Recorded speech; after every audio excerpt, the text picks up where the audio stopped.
টেকসই অন্তর্ভুক্তিমূলক ও স্থিতিশীল বৈশ্বিক অর্থনীতি নিশ্চিত করতে 5 প্রস্তাব দিয়েছেন প্রধান উপদেষ্টা ডক্টর মোহাম্মদ ইউনূস। বুধবার নিউ ইয়র্কে এই সংক্রান্ত প্রথম দ্বিবার্ষিক শীর্ষ সম্মেলনে এ প্রস্তাব দেন তিনি। টেকসই উন্নয়ন লক্ষ্যমাত্রা বাস্তবায়নে অর্থায়ন সংক্রান্ত অঙ্গীকারমূলক কার্যকর করার উপরও জোর দেন প্রধান উপদেষ্টা। এছাড়া এদিন ইতালির প্রধানমন্ত্রী ও ফিনল্যান্ডের প্রেসিডেন্টের সঙ্গে বৈঠক হয় প্রধান উপদেষ্টার। মেহেদী হাসান রিপোর্ট। আপনার প্রিয় কাপড়ের যত্নে এলো এনজাইম সমৃদ্ধ Arik silver wash detergent powder 500 গ্রাম মাত্র 70 টাকা। প্রিমার্ক। নিউ ইয়র্কে প্রধান উপদেষ্টার বুধবার সকালটা শুরু হয় টেকসই অন্তর্ভুক্তিমূলক ও স্থিতিশীল বৈশ্বিক অর্থনীতি শীর্ষক দ্বিবার্ষিক সম্মেলনে যোগদানের মধ্য দিয়ে। এ সময় বিশ্ব নেতাদের উদ্দেশ্যে ডক্টর ইউনূস বলেন, টেকসই উন্নয়ন লক্ষ্যমাত্রা অর্জনের জন্য বার্ষিক $4 ট্রিলিয়ন বিনিয়োগ ঘাটতি পূরণ করা নিঃসন্দেহে এক বিশাল চ্যালেঞ্জ, তবে এটি অপরিহার্য।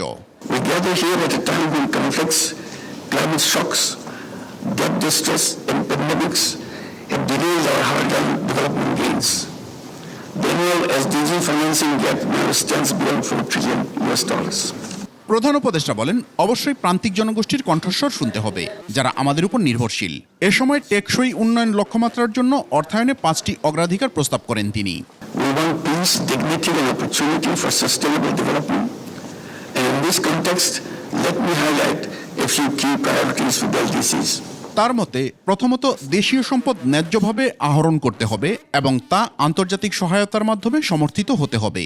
জাতিসংঘের বাজেট কমানো বা উন্নয়ন সহায়তা হ্রাস করা বাংলাদেশের মতো দেশের জন্য ক্ষতিকর হবে, যেখানে 13 লাখ রোহিঙ্গা আশ্রয় নিয়েছে এবং একই সাথে জলবায়ু অভিঘাত ও অর্থনৈতিক অস্থিরতার মতো একাধিক সংকট মোকাবেলা করছে। The development partners must fulfill ODA commitment of 2%, 20% scale-up grants and concessional lending. দ্বিতীয়ত, উদ্ভাবনী অর্থায়ন ও সামাজিক ব্যবসাকে কাজে লাগাতে হবে। তৃতীয়ত, বৈশ্বিক আর্থিক কাঠামো ও ঋণ ব্যবস্থাপনায় সংস্কার আনতে হবে। চতুর্থত, স্বচ্ছতা নিশ্চিত করতে হবে, অবৈধ অর্থায়ন প্রতিরোধ করতে হবে এবং জনগণের অংশগ্রহণ নিশ্চিত করতে হবে। এবং পঞ্চমত, সবচেয়ে ঝুঁকিপূর্ণ জনগোষ্ঠীর জন্য বিনিয়োগ ত্বরান্বিত করতে হবে। Global financial architecture must be overhauled to make it equitable, representative, and fit for purpose. এরপর প্রধান উপদেষ্টা ফিনল্যান্ডের প্রেসিডেন্ট আলেকজান্ডার স্ট্রুববের সাথে বৈঠক করেন।